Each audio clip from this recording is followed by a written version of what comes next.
날이 갈수록 점점 더 더워지고 있죠. 이번 주부터는 이제 본격적인 7월 여름이 시작됩니다. 여름 하면은 사람들이 더위를 생각하면서 또 실제 더우니까 짜증을 내고 그래서 이런저런 일에 소리도 지르고 막 그러기 쉽습니다. 그러나 여름은 이런 짜증의 계절이 아닙니다. 우리가 여름을 좀 더 긍정적으로 좋게 생각해 보면 좋을 것 같아요. 제가 대학 다닐 때 노래가 있었는데 여름은 젊음의 계절. 여름 생각하면은 우리가 아주 마음속으로부터 생동감이 넘쳐야 합니다. 여름에 우리가 젊은이답게 더위와 싸우면서 열심히 공부하고 또 다가오는 여름 수양회를 아주 힘써서 기도하면서 준비해야 되겠습니다. 그래서 이번 여름 수양회는 젊음의 수양회 이렇게 하면 좋을 것 같습니다. 우리 각 사람의 이 젊은 스피릿이 넘쳐나는 그런 수양회가 되기를 기도합니다. 오늘 말씀의 제목은 우리에게 성경을 주신 하나님입니다. 요절 말씀은 3장 16절입니다. 우리 함께 읽어보겠습니다. 자, 시작.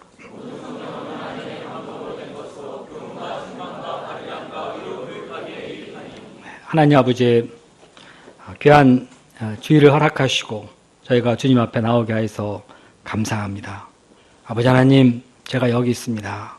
저에게 말씀하여 주시고 저의 감사와 찬양을 받아 주옵소서 하는 이 간절한 마음을 가지고 나왔사오니 우리의 영혼을 이 예배를 통하여 축복하시고 또 오늘 필요한 한마디 말씀을 저에게 주시기를 간절히 기도합니다.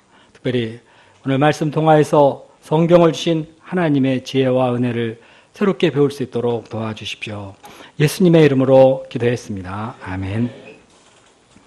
어느덧 여름 수양회가 열흘 앞으로 다가왔습니다.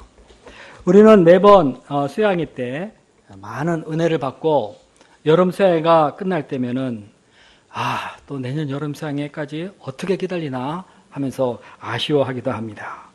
그런데 어느덧 또 금년에도 변함없이 우리 앞에 여름 수양회가 다가왔습니다. 자, 여름 수양회 그러면은 무슨 생각이 먼저 이렇게 떠오릅니까? 어떤 사람은 재기 넘치는 아이디어로 우리에게 아주 큰 웃음을 안겨주었던 유해별 장기자랑이 생각날 수도 있습니다. 아니면은 한만석 목사님이 지휘하는 아주 재미있는 비전 오케스트라 연주도 생각할 수 있습니다. 여러 가지가 있을 수 있겠지만 우리가 이 여름 수양회를 사모하는 이유는 바로 하나님의 말씀에 있습니다. 여름 수양회 주 메뉴는 하나님 말씀입니다.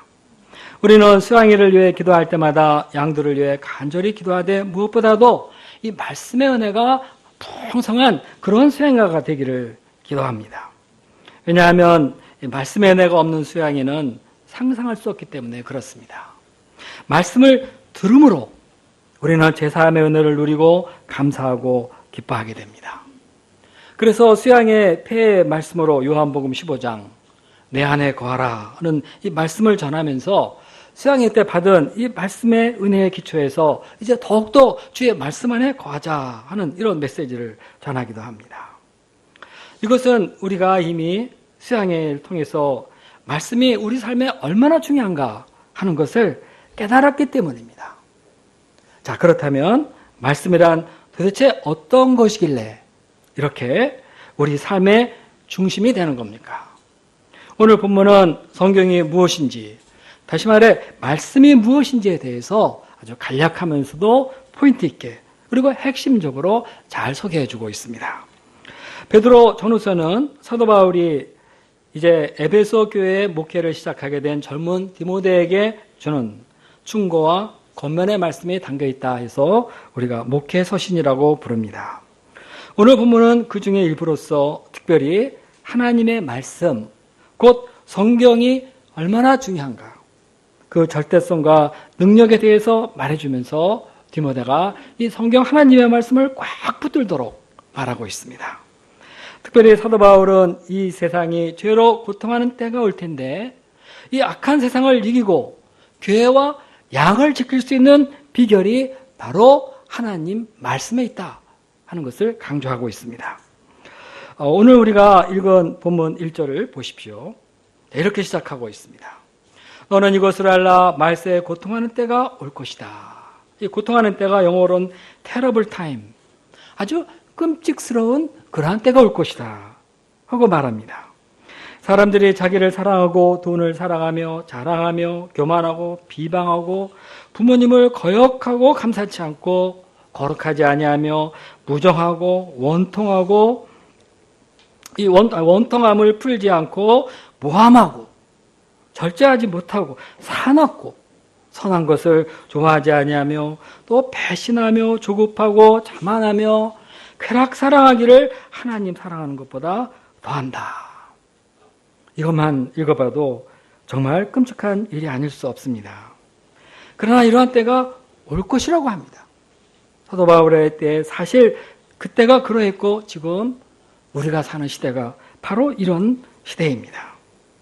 참으로 우리가 이 시대에 이 악한 것을 생각해 보면은 어떻게 앞으로 살아가야 될지 가슴이 답답할 지경입니다. 그래서 많은 젊은이들이 자기 미래에 대한 희망을 갖지 못하고 힘들어합니다. 이 세상을 앞으로 어떻게 살아갈 수 있을까 걱정하느라고 나이가 됐는데도 결혼을 안 합니다. 야, 이 세상에서 이거 어떻게 내가 먹고 살 것인가, 결혼해서 어떻게 가족을 부양할 것인가 생각하니까 자신이 없는 겁니다. 결혼이 부담스러운 세대가 되어버렸습니다. 심지어 고등학생들은 자기가 수능시험 그거 하나 잘못 봤는데 내가 이제 앞으로 어떻게 할 수 있단 말인가 하면서 가슴이 막혀서 그만 자살하는 경우도 있습니다.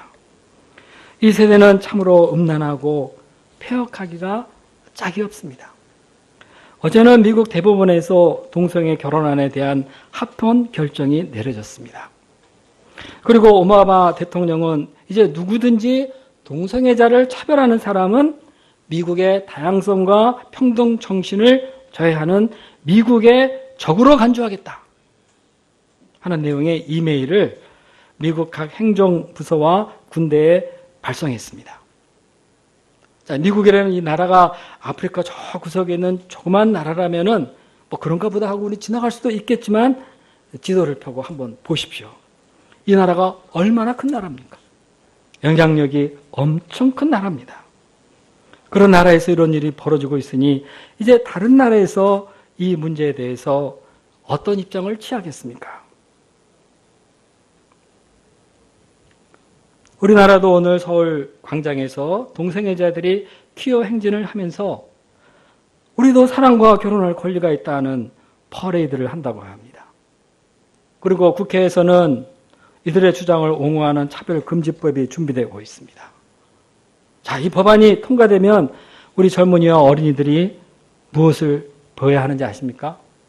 어린아이 유치원에 딱 보내면은 결혼은 남자 여자도 할 수 있고 남자끼리도 할 수 있다 하는 것을 의무적으로 가르쳐야 된답니다. 그러면서 아이들이 이걸 배우고 집에 와서 아빠 왜 아빠는 여자랑 결혼했어? 이런 질문이 나오게 돼 있어요. 그러면 부모님이 깜짝 놀라가지고 이거 어디서 배웠어? 야단치면은 얘는 유치원에 가서 선생님 우리 엄마가 야단쳤어요. 그러면 바로 고소장 가서 엄마는 끌려갑니다. 이런 시대가 온다는 겁니다. 참 기가 막힌 시대가 우리 앞에 곧 전개될 수 있습니다. 얼마 전에 우리나라도 혼의 간통은 형사처벌의 대상이 되지 않는다 이런 헌법재판소의 판결이 있었습니다. 아니 남녀가 성에 대한 자기 결정권을 왜 나라가 간섭하느냐. 그 문제는 당사자끼리 알아서 해결하라 하면서 이것을 죄의 부류에서 빼버렸습니다. 하나님이 세우신 이런 자연법, 창조법들이 이제 하나하나 무너져 내려가기 시작하는 겁니다. 그동안 이 법이 인류 역사 속에서 그래도 건재하게 위력을 발휘하면서 유지되어 왔는데 이제 앞으로 이 세상이 어떻게 될지 정말 끔찍스러운 결과가 우리 앞에 나타날 것입니다. 자, 이것뿐만이 아닙니다. 5절을 보십시오. 경건의 모양은 있으나 경건의 능력을 부인하니 이 같은 자들에게서 내가 돌아서라. 이 말은 주여 주여 말로만 하지만 말은 잘하지만 속으로는 말씀대로 살아봐야 나만 손해야 하는 식으로 자기 감정과 욕심을 앞세워서 살아가는 위선적인 신앙인들을 지적한 말입니다. 사도 바울은 디모데에게 넌 이런 사람에게서 돌아서라 이렇게 상종하지도 말라. 아주 분명하게 말합니다.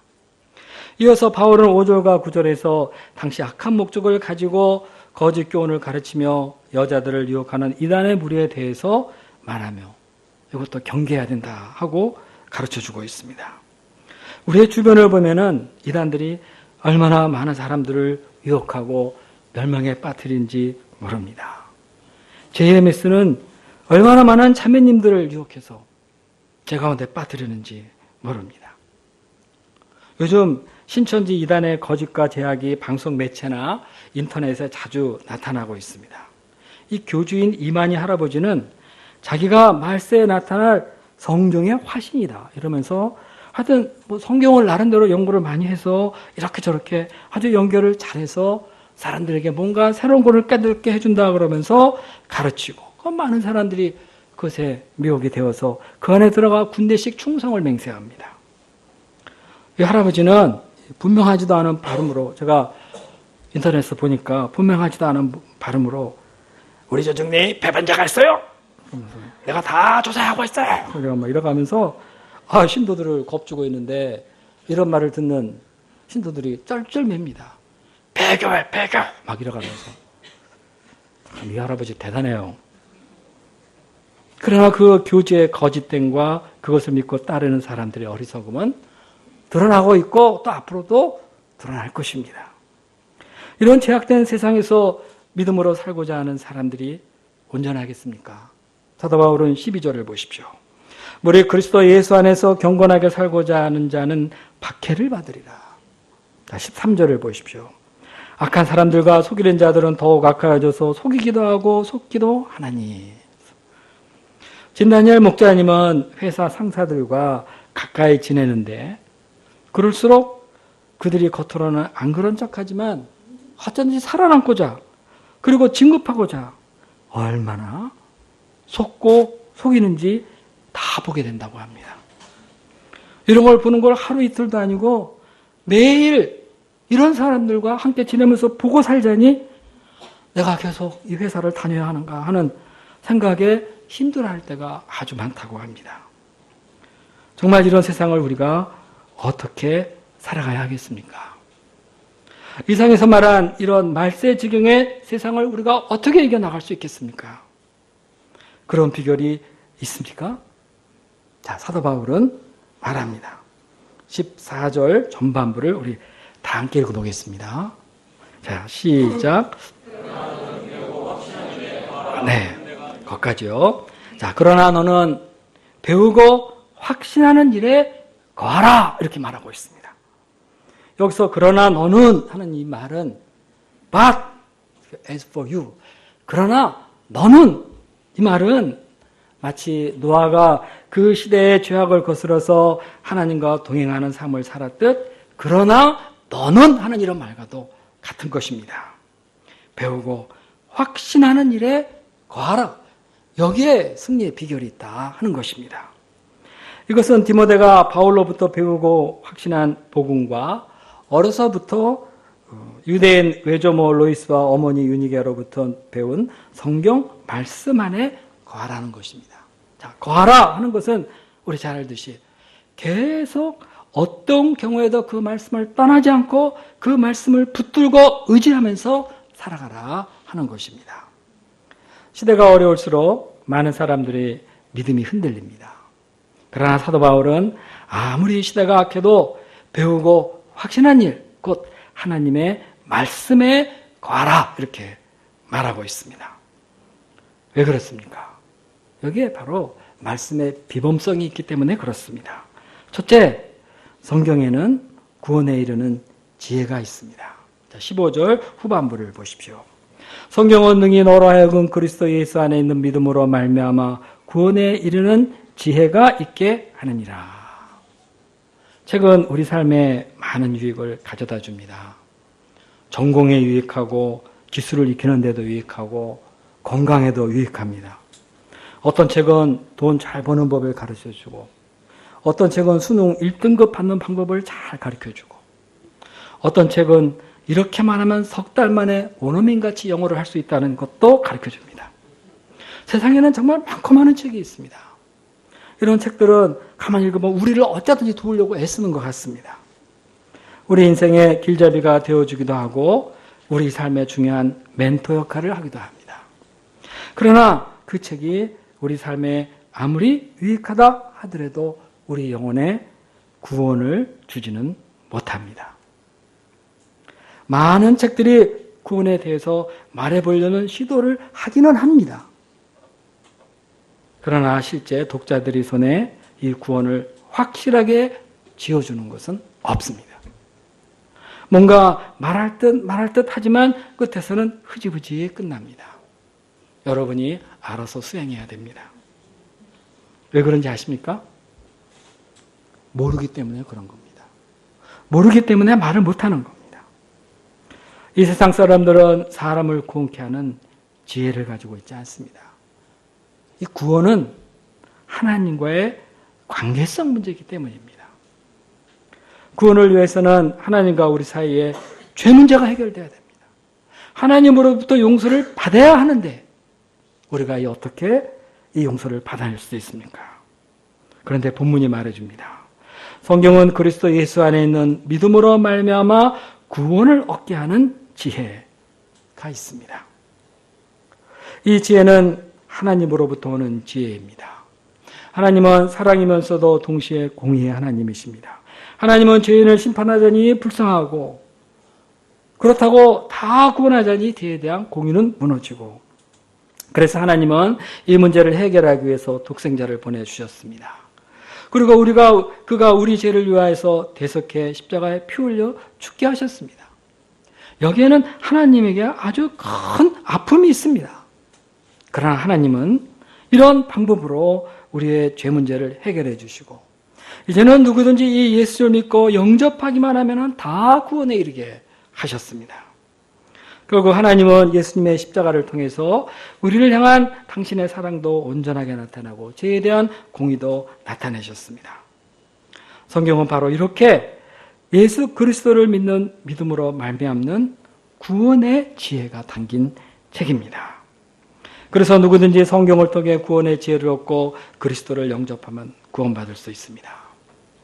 자, 이 세상에서 구원만큼 중요한 것이 있습니까? 천하를 다 얻어도 자기 영혼을 구원하지 못한다면 그게 무슨 소용이 있겠습니까? 재벌이 어떨 때는 우리 좀 부럽습니다. 좀 살기 힘드니까 그 사람들은 돈이 많아서 착착착 해결해서 사는데 문제가 없는 것 같은데 그러나 마지막을 생각해 보면은 우리는 그들이 하나도 부럽지 않습니다. 그들에게 구원이 없어 보입니다. 한 재벌 집안을 보니까 원불교입니다. 구원을 받을 수 있을까? 우리는 다릅니다. 우리에게는 구원에 이르는 지혜를 이미 성경으로부터 배워 알고 있습니다. 우리는 예수 그리스도로 말미암아 죄사함을 받고 영생을 받게 되었습니다. 이것이 성경에서 우리가 얻을 수 있는 가장 귀중한 진리고 은혜인 것입니다. 그래서 성경은 이 세상에서 가장 중요한 책입니다. 가장 귀한 책입니다. 사람이 구원을 받기 위해서 돈을 가져와야 하는 것도 아닙니다. 구원받기 위해서 좋은 대학교에 들어가야 하는 것도 아닙니다. 잘생겨야 하기 때문에 성경학과를 들락날락 할 필요도 없습니다. 가문이 좋아야 하는 것도 아닙니다.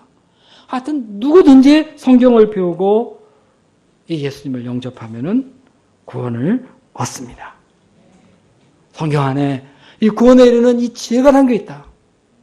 얼마나 감사한 일입니까? 시중 서점에 가면은 엄청나게 많은 책이 있습니다. 1층, 2층 그 광활한 공간에 책이 벽마다 그냥 다닥다닥 그냥 몇 단으로 이렇게 쌓여 있습니다. 그리고 바닥에 또 책들이 이렇게 수북히들 쌓여 있습니다. 곳곳에서 통로만 남겨놓고 다 채워버렸습니다.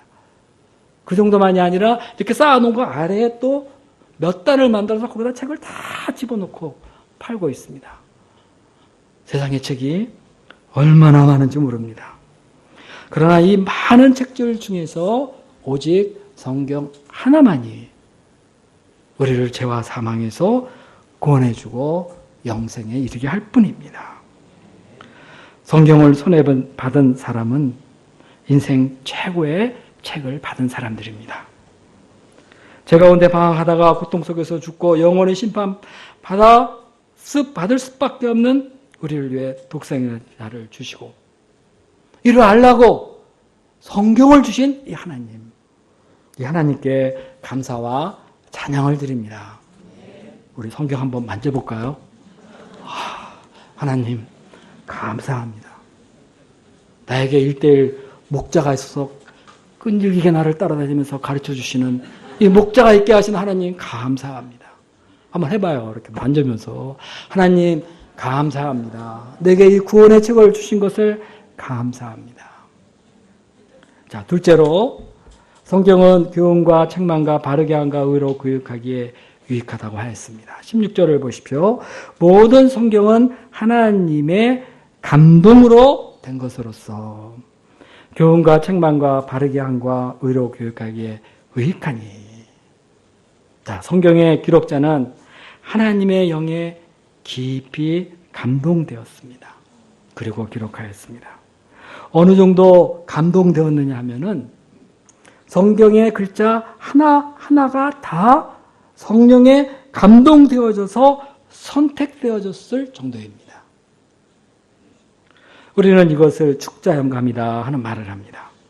그래서 성경 절자는 철저하게 하나님이시고 그런 만큼 절대 무효합니다. 여기에 하나님의 말씀에 절대 권위가 있는 것입니다. 어떤 사람이 부흥사 D.L. 무디에게 물었습니다. 성경이 하나님의 말씀인 것을 어떻게 알 수 있습니까? 그래서 그때 무디가 말했습니다. 성경을 읽어보십시오. 성경이 스스로 그렇다고 호소하고 있습니다. 이것이 그 유명한 성경의 자증성이라는 것입니다. 성경은 자기 스스로가 자신을 하나님의 말씀임을 증거하고 있다는 겁니다. 교회가 이거 하나님의 말씀이야 정해졌기 때문에 그게 하나님의 말씀이 아니라 스스로 성경이 자기 자신이 하나님의 말씀임을 증거한다는 겁니다. 자, 성경을 읽어보면 알 일입니다. 정말 그렇습니다.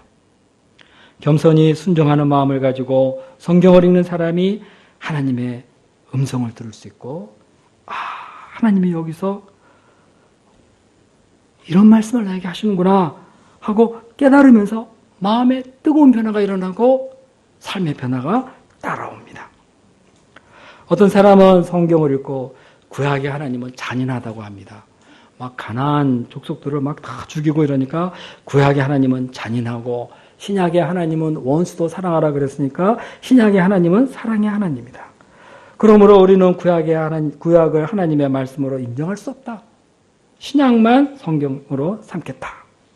어떤 사람은 신약 중에서도 또 누가복음이나 바울 서신 중심으로 몇 개만 요거만 진짜 성경이다 이렇게 주장하기도 합니다.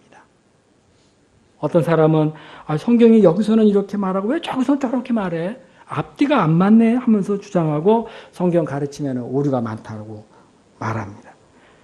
사람이 자기 머리와 지성을 동원해서 성경을 읽고 비판하려면 끝이 없습니다. 그러나 하나님은 성령에 감동되어 있는 사람, 이 사람들에게 은혜를 주십니다. 그래서 서로 모순되는 것 같은 이 말씀을 잘 조화시켜서 신앙생활을 아주 건전하게 열매 맺어가면서 잘 할 수 있도록 도와주십니다. 하나님 앞에 겸손한 사람은 성경에 아무 문제가 없습니다. 그러나 마음에 완악함을 가지고 성경을 대하면 아무것도 깨달을 수 없습니다. 성경이 갑갑하게 느껴집니다. 그럴 수밖에 없는 것입니다. 성령에 감동되어 쓰여진 이 책이 어떻게 완악한 마음으로 읽으려고 그거 읽어서 뭐라 할 수 있겠습니까?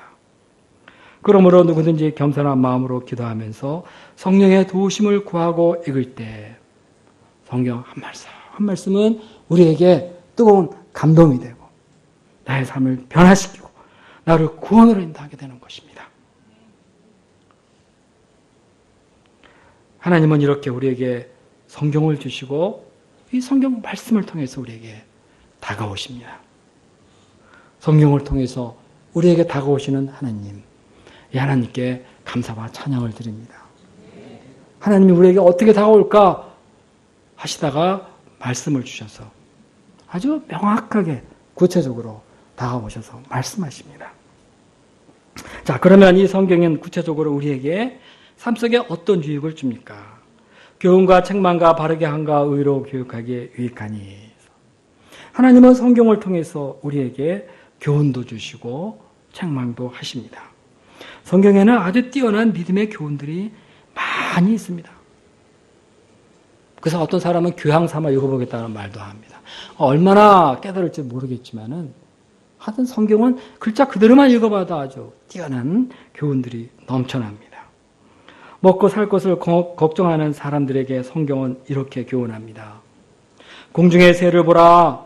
심지도 않고 거두지도 않고 창고에 모아 들이지도 않는데 너희 하늘의 하나님께서 다 기르고 있지 않느냐.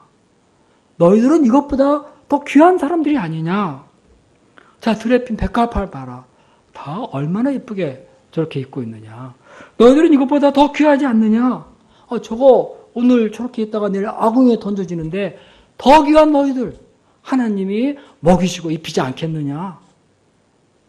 어떻게 보면 자연 속에 담겨있는 놀라운 진리를 캐내서 성경은 우리에게 믿음을 가르치고 하나님께 대한 신뢰, 그 사랑, 이것을 갖게 합니다. 그러면서 이렇게 말합니다. 그런즉 너희는 먼저 그의 나라와 의를 구해라. 그리하면 이 모든 건 하나님이 다 채워주실 것이다. 우리가 어떻게 살아야 될 것인가? 하나님 기뻐하시는 일이 뭔가 생각하며 살아라. 그런 겁니다. 성경 곳곳에 정말 젊은이들에게 주는 교훈도 많습니다. 누구든지 이런 것에서 자기를 깨끗하게 하면 귀히 쓰는 그릇이 되어 거룩하고 주인이 쓰심에 합당하여 모든 선한 일에 준비함이 되리라.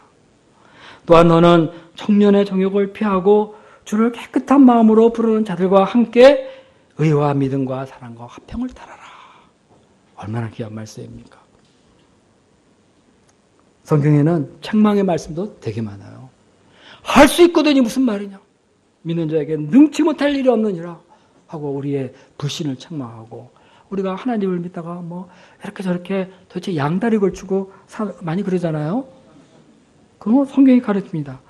네가 네 행위를 하느니 네가 차지도 않고 뜨겁지도 않구나. 네가 차든지 덥든지 하나를 해라. 너가 이같이 미지근하고 뜨겁지도 아니고 뜨겁지도 않고 차지도 않으니 내가 입에서 너를 토해버릴 것이다. 얼마나 섬뜩한 경고들 하십니까? 세상에 동성애가 잘못되었다고 책망하는 것은 오직 성경뿐입니다. 하나님이 남자와 여자를 창조하셨다 하는 것을 믿지 않는 종교는 이 문제에 대해서 할 수 있는 말이 없습니다. 동성애 문제를 인권 문제로 옹호하는 세력가들에게 나름대로 이에 대한 반박의 말을 할 근거를 찾을 수가 없습니다. 그러나 기독교는 성경의 기초에서 남자와 여자를 창조하신 하나님을 말하면서 오히려 이런 문제를 통해서 우리는 성경 진리를 세상에 드러낼, 아주 큰 소리를 내면서 드러낼 기회를 얻게 되었습니다. 그래서 미국의 오바마 대통령은 기독교를 미국의 적이다 이렇게 선포를 했어요, 실제적으로. 근데 참 이 말을 생각해 보니까 너무 아이러니컬합니다. 미국이라는 나라가 메이플라워를 타고 온 청교도들의 그 청교도 신앙 그 이념의 기초에서 세워진 그 나라인데 이제는 미국의 기독교는 적이다 이렇게 완전히 뒤바뀌어 버렸습니다. 그 동성애 하나 때문에. 그러나 지금 미국의 수많은 교회와 목회자들, 허다한 신학교 교수들이 성경의 창조 진리를 앞세우면서 이 대법원 판결 잘못됐다 하면서 미국 정부와 일전을 할 각오를 하고 지금 뭐 그런 걸 예고하고 있습니다. 교회는 소수의 권리를 인정한다고 기독교 진리를 양보할 의사가 전혀 없어 보입니다. 자, 우리가 앞에서 말한 간통 문제도 결국 성경의 진리만이 죄로 드러내고 책망하며 교훈할 수 있는 것입니다. 우리에게 이렇게 인본주의 사상과 싸울 수 있는 분명한 교훈과 책망의 말씀이 있다는 것 참으로 감사해야 되겠습니다. 잠언과 전도서, 욥기, 이사야서, 예레미야서, 마태, 마가, 누가, 요한, 요한계시록까지 모든 성경 속엔 하나님의 교훈과 책망의 말씀이 넘치고 넘칩니다. 그리고 성경을 읽는 사람은 아주 진리 위에 굳게 서서 성장할 수 있습니다. 우리를 하나님을 믿는 우리 안엔 이미 성령께서 내주하고 계십니다. 성령께서는 우리의 모든 사정을 다 아시고 대화하십니다. 그리고 우리가 성경을 폈을 때는 이 성경 말씀을 기초로 해서 우리에게 구체적으로 말씀을 하십니다. 그리고 우리가 성경을 읽지 않고 딴짓을 많이 할 때는 성령께서는 우리 안에서 인내하시면서 그렇게 계속 살아서야 되겠냐 하는 식으로 마음의 압박도 주십니다. 목자님이 수양해 갑시다 하는 이 초청의 말은 사실 구원을 주시고자 하는 하나님의 초청의 음성인 겁니다. 너에게는 성경을 알 필요가 있어. 그 안에 담겨있는 구원의 진리를 알아야 해. 1년간 양식 먹었어요? 하는 건 역시 말씀을 통해 우리의 영혼을 축복하고자 하시는 하나님의 뜻이 담긴 질문입니다. 1대1 시간 정해놓고 안 오면 목자님이 전화 걸어서 다시 약속 시간 잡고 말씀 공부를 하고자 하는 것은 역시 우리의 영혼을 말씀으로 축복하고자 하시는 하나님의 방법인 것입니다. 하나님은 그렇게 우리가 말씀 앞에 나오기를 바라시고 이 말씀을 통해서 교훈을 받고 잘못된 것은 부드럽게 지적도 하시고 영적으로 우리가 귀한 하나님의 자녀로 성장하기를 원하시는 것입니다. 자, 이제 17절을 보십시오. 이것은 하나님의 사람으로 온전하게 하며 모든 선한 일을 행할 능력을 갖추게 하려 합니다. 우리가 기왕에 하나님을 믿는 것 온전하게 믿어야 되지 않겠습니까? 그러기 위해서는 성경을 열심히 읽고 공부하면 되겠습니다. 그러면 그 사람은 선한 일을 행할 능력을 갖추게 됩니다. 선한 일을 행할 때 돌을 닦아야 된다?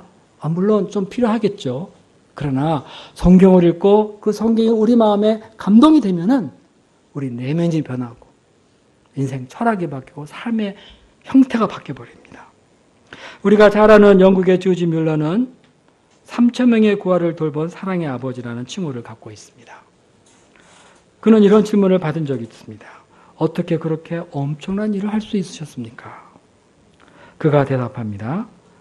나는 평생의 성서를 100회 통독했습니다. 그러나 한 번도 실증이 난 일이 없습니다. 읽을 때마다 새로웠고 읽을 때마다 힘을 얻고 읽을 때마다 희망을 얻었습니다. 이것이 지난 54년간의 나의 경험입니다. 나는 예수를 믿고 처음 3년간은 성경을 안 읽었습니다. 그때 나는 신자로서의 기쁨도 사명도 느끼지 못하는 그런 죽은 크리스찬이었습니다. 나는 그 3년을 잃어버린 시간이라고 생각합니다. 영적 생활의 활력은 성경을 읽느냐 안 읽느냐 하는 그 문제와 정비례합니다. 성경 읽기를 날마다의 일로 여길 수 있다면 이 이상의 은혜는 없을 것입니다. 이렇게 말했습니다. 성경을 읽고 공부한 자의 아주 생생한 체험입니다. 우리가 성경을 열심히 꾸준히 날마다 읽을 수 있기를 간절히 기도합니다. 말씀은 살아있고 운동력이 있어서 우리 안에 죄 요소를 몰아내고 이제는 하나님만을 기쁘시게 하는 삶을 살고자 하는 소원과 믿음과 능력을 더해줍니다. 성경을 열심히 읽고 묵상하는 사람의 삶 속에 활기가 넘쳐납니다. 우리는 성경을 통해서 삶의 지혜와 영감을 얻고 정말 능력 있는 삶을 살게 될 것입니다. 한 가지 더 얘기할까요? 이 미국의 땅콩 박사 조지 카바가 있습니다. 그 사람 많이 아시죠? 그 사람은 미국뿐만 아니라 세계에서도 아주 유명한 흑인 과학자로 꼽히는 사람입니다. 그는 아주 수백 종의 농작물 씨와 농작물에서 나오는 기름과 의약품을 개발했습니다. 그래서 흑인임에도 불구하고 아주 오래전인데 미국 국회 상원의원들이 그에 한 모든 일을 취하고자 모임을 가졌습니다. 사회자가 물었습니다. 어떻게 그렇게 초인간적인 발명과 개발의 기록을 남길 수 있었습니까? 그래서 그러자 카바가 그때 손에 들고 있던 성경을 높이 들면서 이 모든 것은 여기서 나왔습니다. 이렇게. 그러다가 그걸 본 한 의원이 이렇게 말했대요. 낙하산 기름 짜는 것도 그 책에 있습니까? 네. 카바가 이렇게 말했다고 합니다. 그런 구체적인 말은 없습니다. 그러나 모든 것을 창조하시고 인간과 이 세계를 더 행복하게 만드시려는 하나님께서 이 책을 통해서 나에게 함께 일하자. 이렇게 말씀을 해 주셨습니다. 이렇게 말했습니다. 우리에게 성경을 주신 하나님께 감사와 찬양을 드립니다. 성경을 읽으면 창의력이 막 뛰어나고 두뇌가 활성화되고 사람과의 관계도 좋아지고 잘 풀려나갑니다. 공부 잘하고 싶으신 분, 뭔가 빨리 능력 있게 뭔가를 해야 하고 싶으신 분들, 날마다 성경을 읽고 하나님께 지혜를 구하십시오. 하나님이 여기저기서 기발한 아이들을 펑펑 터뜨려주고 그러면서 그 사람의 생애를 축복하십니다. 흑인이지만 무시받지 않고 이렇게 대접받는 그런 위인으로 대접을 받는 그런 영광도 누릴 수가 있게 됩니다. 성경을 읽으면서 하나님과 함께 할 수 있기를 간절히 기도합니다. 말씀은 곧 우리 인생의 큰 축복입니다. 성경은 하나님이 우리에게 주신 최고의 선물입니다. 집에서 가장 무시받는 책. 그렇지만 가장 귀한 책. 우리가 이 성경을 열심히 읽고 공부하면서 이 제약된 세상을 승리할 수 있기를 간절히 기도합니다. 여름 수양회는 말씀의 잔치입니다. 그동안 이 수양에 참석했던 많은 사람들이 주의 말씀을 듣고 자신의 죄를 깨닫고 회개하면서 십자가 예수님을 영접하면서 제사함과 충만한 은혜를 누렸습니다. 말씀을 하나하나 듣는 가운데 마음속에 걱정, 근심이 다 사라지고 어느덧 믿음이 생겨서 예수님을 영접하게 되고 구원과 영생의 기쁨을 누리게 됩니다. 우리의 삶이 변화되고 힘을 얻게 됩니다. 세상이 아무리 약해도 이 세상을 담대하게 살며 승리할 수 있는 비결을 얻게 됩니다. 금년 여름 수양회가 이런 점에서 하나님 말씀 속에 담긴 구원의 비밀, 그리고 우리가 이제 어떻게 살아갈 것인가를 배우는 감사와 찬양의 축제가 되기를 간절히 기도합니다. 기도하겠습니다. 은혜로우시고 거룩하신 하나님 아버지, 무죄하고 아무것도 알 수 없고 본성을 따라 죄악된 삶을 살다가 망할 수밖에 없는 우리들을 불쌍히 여기시고 일찍이 성경을 알게 하시고 구원을 알게 하시고 영생을 누리게 하신 모든 은혜를 인하여서 감사합니다.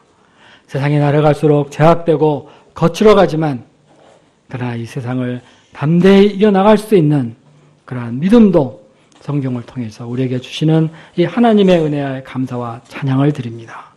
아버지 하나님, 세상이 하나님의 뜻과는 반대로 거꾸로 가고 있지만 그러나 우리가 배우고 확신한 일에 거하면서 이럴 때일수록 더욱 거짓과 싸우고 하나님의 진리를 세워가면서 하나님의 영광을 나타낼 수 있기를 간절히 기도합니다. 이번 수행회가 놀라운 하나님 말씀의 축제가 될 수 있도록 하시고 이로 인한 생명의 축제가 될 수 있도록 도와주십시오. 예수님의 이름으로 기도했습니다. 아멘.